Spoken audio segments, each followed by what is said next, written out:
Now, originally, while I was scrolling through this channel, I didn't think too much of it, but this would quickly change, as going through the newer videos and looking at the comments, there's a sinister backstory to this. Chloe Animals is a YouTube channel featuring a monkey named Chloe.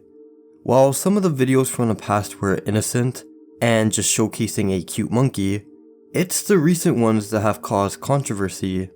Judging by some of the thumbnails, they all relate to Chloe being trapped, ill, and is clearly being shown that she's suffering.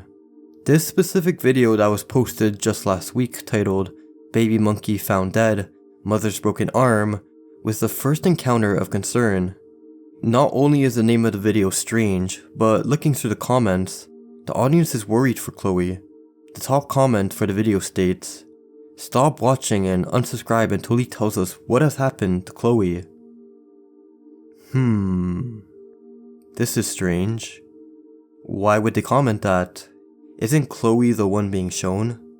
One other commenter argued that she's on Chloe Animals Cute, which is another channel dedicated to her. Upon searching up this channel, Chloe is visible. But what if I told you these were all just re-uploads? You see, comparing Chloe's appearance on both channels, she is much smaller in the second channel, meaning it must have been from footage from the past. A couple of individuals have noticed this and have been questioning where Chloe has gone, and why hasn't the man running the channel addressed any of this. Speaking of the owner of the channel, it's commonly believed that whoever is running it isn't the owner at all. This is more of a speculation, but it's been asserted that a relative or possible twin is posing as the original holder. This was brought up as supposedly, there's a bit of a difference between the hand gestures and overall body movement and behavior between both men. Probably one of the more concerning parts of this is that whoever is operating a channel is certainly seeing the distressful comments and is simply liking them instead of responding to the situation. Definitely makes you wonder, right? What I find to be the most unfortunate is this has likely been going on for a while now. The first video posted was on February 22nd, 2022, with the title being, "I adopted a baby monkey who has lost his family." In the video description, it's noted that a group of hunters killed the baby monkey's mother. They adopted the baby monkey and it had a ton of wounds on it. To be honest, looking at the first couple of videos, it doesn't seem all too bad. Urgent care was documented and Chloe was getting the care she needed. Because of this, a ton of viewers supported what was being done and everything seemed all innocent. It only became a problem when no indication on where they got Chloe from. Making matters even worse, the comments have been turned off for the video. Now, it wouldn't be a fair judgment to make that since a video has turned off comments, means that there's something horrible going on. As shown, not all of their videos have disabled comments. It's just new channels that claim to be protecting these animals without further clarification on important information that makes people suspicious of what's going on behind the scenes. In this specific video, we learned that the baby monkey's mother died because she was caught in a trap after trying to take food from a farm. The family who owns the farm saw the dead mother, but noticed that the baby was still alive. So they gave the baby to this man who thought they had a bit more experience to take care of the monkey. Just by observing how the monkey is reacting, it's clearly in distress and has no idea where they're at. Every time the man touches the monkey, it screams and attempts to get away. Also, after this video was uploaded, it would be the last time Chloe was seen. As for the newest videos and updates, this is a new monkey that takes over the camera time. No explanation on whatever happened to her. By the way, channels that claim to be rescuing and aiding small animals but later turn out to be fake isn't anything new. Sure, there are channels that are legit and dedicate their time to save these animals, but what sets them apart is that they're commonly run by corporations instead of a solo creator. These corporations also usually have their own website as well that showcases what they do with the animals and ways to help, which verifies their authenticity. Many creators in the past have addressed these fake animal rescue rings and how those running the channel greatly profit from hurting animals off screen and then recording a video of them saving them on screen. It's genuinely a sinister rabbit hole to go down on, and thankfully, There have been channels terminated that do these actions, but trust me when I say this, there's still a bunch of these channels that are lesser known. Going back to the newer videos, it seems to be true what the audience is saying about Chloe. The new monkey is already experiencing brutal circumstances. In the video about the broken arm, you would think that they would be helping the monkey, but if you watch the video, there's not even a single attempt to help it. In one of the videos, they explained in a comment that they're worried about her, but there's no animal clinician in their area. At this point, there's just too many questions to ask. Essentially, every video there's a new problem with the monkey, so what's happening?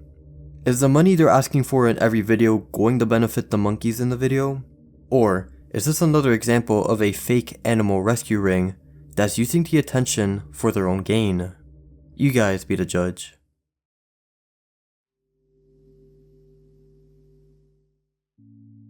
Weird guy shows up at my parents' house at 1 a.m. looking for me and using details of my life that were valid 20 years ago. Help me figure this out. This happened 3 nights ago and I am going crazy trying to figure it out. I just moved into a new apartment 1 month ago and I am still unpacking and settling in. I have been using my parents' address as my mailing address all of my life. 3 nights ago, my parents call me at 2 a.m. freaked out and proceed to tell me this story. Apparently at 1 a.m., someone starts banging on their front door and repeatedly ringing their doorbell. There was a man standing outside who looked to be in his 30s, with a black hoodie on with the hood pulled up around his face. He didn't have any distinguishing facial features, facial hair, or tattoos. The only thing my stepdad said was that he looked to be Hispanic.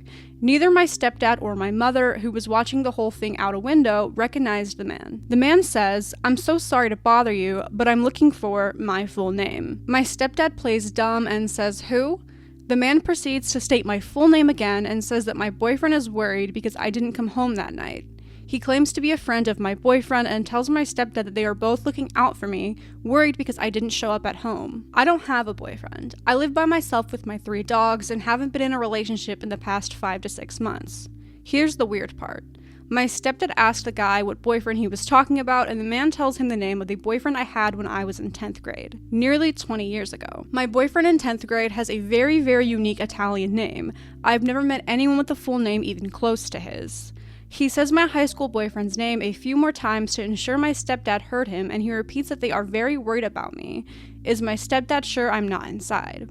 At this point, my stepdad is weirded out and closes and locks the door in his face. The man does not leave. He lingers in front of my parents' house for the next 10 minutes, smoking cigarettes and talking on the phone. Finally, my parents call the cops. About 5 minutes before the cops arrive, the man walks down to the dead end on their block and drives away in a silver car. Stepdad was unable to get the license plate. My parents file a police report and nothing else happens. After I hear this story, I am going nuts over the weird details. How would someone know who I dated nearly 20 years ago? And what would the motive be of making up a story that included that weird detail about my past? I have not had contact with the 10th grade boyfriend in over a decade. Yesterday, I decided to message him on Facebook to see if he has any insight. I tell him the whole story. He is just as confused as I am and claims to have no part in it. I am at a loss. I'm also really freaked out that some strange man is going through that much trouble at 1 a.m. to look for me. Any insights or ideas would be greatly appreciated. No, nothing else weird has happened since then. Some ideas that were first brought up were him being a private investigator or a victim of someone catfishing as OP, but there were a few other theories that seemed to have more info to back up their likelihood. User Batbrat said, "You very likely have a stalker," and then went on to ask OP some questions like if their parents lived in the same house since they were in high school, along with things in a similar vein. My feeling is your stalker is someone that knows you from your high school era, but they've only more recently been stalking you.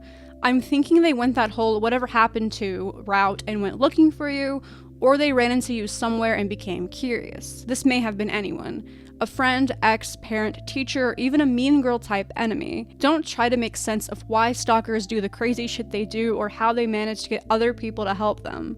It will never make sense to a rational person. Start keeping a journal. Be aware of your surroundings, even in places where you feel safe. Work, home, running errands, a few things to consider. They may start stalking your parents to find your new place. Always be aware of cars following you or parking nearby. Sorry this is happening to you, stay safe. OP replied saying same house since high school. This makes stalker from the past a bit more likely, but none of their other answers raised any red flags. I'm inclined to think if this was a stalker from high school, it was someone OP never personally knew, or a random stalker not related to their past. Stalking is obviously traumatic and frightening.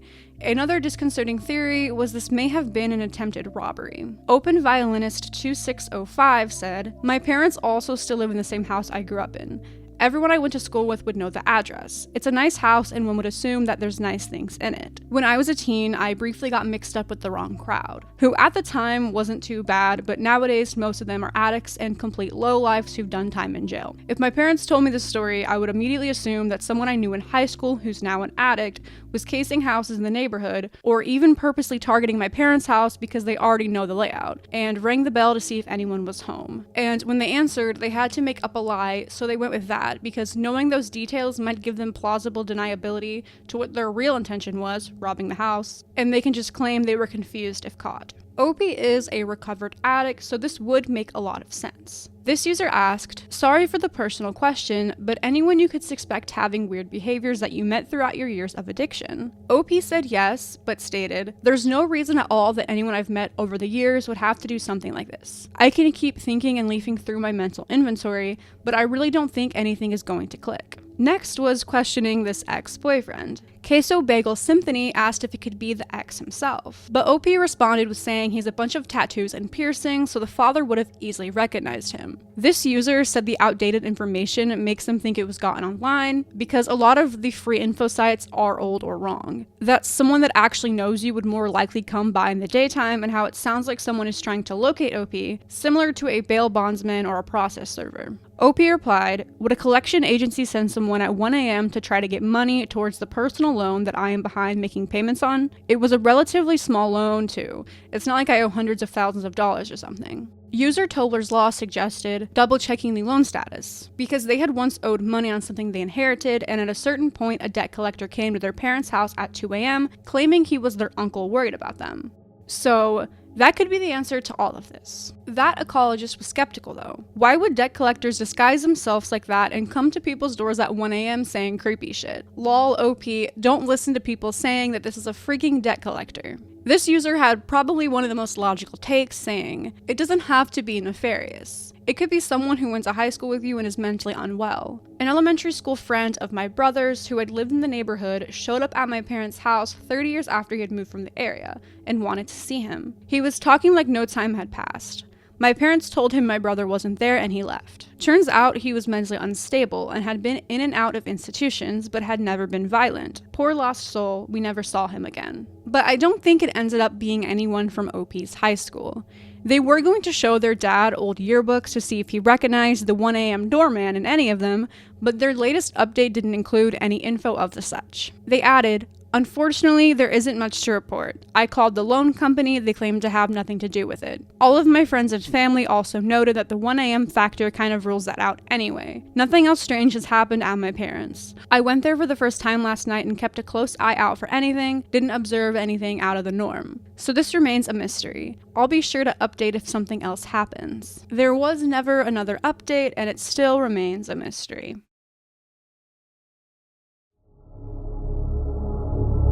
Someone is trying to kill my dogs in my hometown. Update. So, regarding this post, I made a separate video discussing the original post, and if you're interested, you can watch that video after this one. But I'll quickly summarize the first post, just so you are aware of what this situation is about. The OP explained how someone was going around killing dogs in their hometown, Malmö, Sweden. The perpetrator, in most cases, deployed small baked bread buns containing sharp, handmade stars, made out of pieces of tin cans, and would sometimes drop buns in plain sight, near bushes, under leaves, and so on.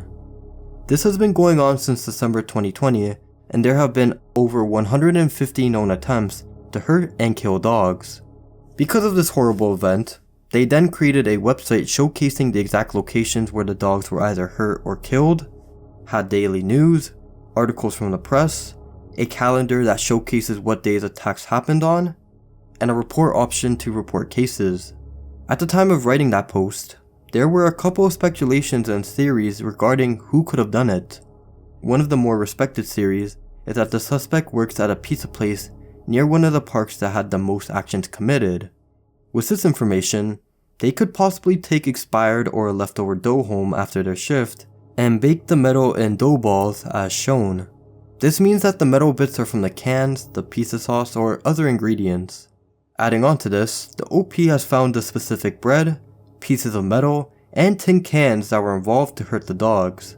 The last crucial piece of information from the post was that the OP talked to a couple of local papers and that they'll be interviewed by one of the larger Swedish news stations to spread awareness about the case and to hopefully put some pressure on law enforcement. Alright, now that we're caught up, let's look at the update. The OP explained, "Now, what I didn't tell you in my first post is that dog attacks are not the only crazy/strange thing that have been happening since 2020. Actually, we have had 4 different and very odd attacks going on parallel to each other. For example, hidden glass shards in playgrounds, arsons at playgrounds, attacks on more than 250 trees what is believed to be with some kind of draw knife, and even more attack on dogs. The odd part about this is how more of these vile actions have continued and started after local media brought up the news regarding the dogs. The hidden glass shards just recently started appearing on playgrounds where a ton of ongoers would easily pass by or even step on them. Regarding arson and the trees, they've been happening for a while now, but have only increased. They then marked out all the attacks on this calendar, and as you can see, there's a ton of damage caused. The map was also updating and showcasing where everything occurred. Looking for a pattern to try and determine what the motives were was something that was asked by the OP. Judging by the calendar and map provided, the incidents almost never took place on the same day, but they would sometimes end during the same period and start again roughly the same time. Some of them also happened close to another incident, they all developed late at night or the early morning, and they all target people in a passive way. What I mean by this is that whoever's doing this not only wants to hurt the dogs, but wants to bring fear to the public by causing damage to the playgrounds. These were the key takeaways, and now there's only one question to ask. Who did this? There was a discussion whether or not the tree damage was man-made or by an animal, and while a couple people have suggested that it could have been possibly done by a deer, a fox, or any other type of wildlife, this possibility was slim since the idea was quickly shut down after it was explained that this was happening where it was clearly visible to those passing by, and as described by the OP, the marks were all at the same chest height level and were likely used by a tool. Further closing the statement by stating that the police officers have been looking into it and concluded that it is man-made, and wildlife like deer and Malmo is non-existent. Another point that was brought up was whether or not this was caused by one person or by a group. At this point, it seems that a group of people could be doing this, especially when it comes to the trees. To me at least, damaging 250 trees in a 3-month span seems like a ton of work for one person. However, feel free to call me out if that's not necessarily true. The only possible problem with this suggestion is that if they were a group of people, they likely would have been caught already, or at least noticed by others. As of right now, what seemed to be one of the best analysis was made by a Redditor named Pepper Phoenix. They explained each series of attacks had multiple incidents close to or at a bus stop called Lawrenceburg. With this in mind, perhaps this is how they're accessing the area. Most of the attacks appear to lie along the black route, which intersects with the red at 3 different spots. They could have easily changed buses, somewhere on the grey route that has Tofthagen on it. This interacts with both the black and red lines at Varnhem. In fact, most of the attacks seem to be centered on or near the red route on the map. Based on the theory that the routes intersecting at Varnhem may be significant, they looked for restaurants in the area.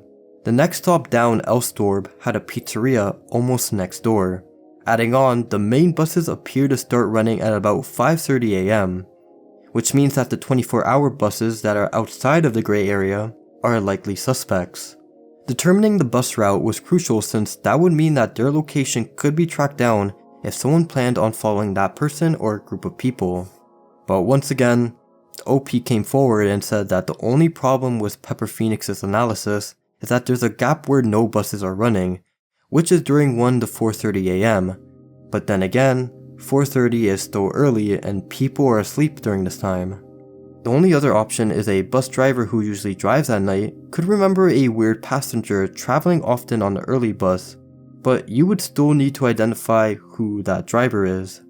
This is still an ongoing investigation, but there is still a ton of hope. As mentioned, the OP has talked to news outlets, and more of the locals are aware of what's happening. Maybe in the near future, whoever is doing this will be caught.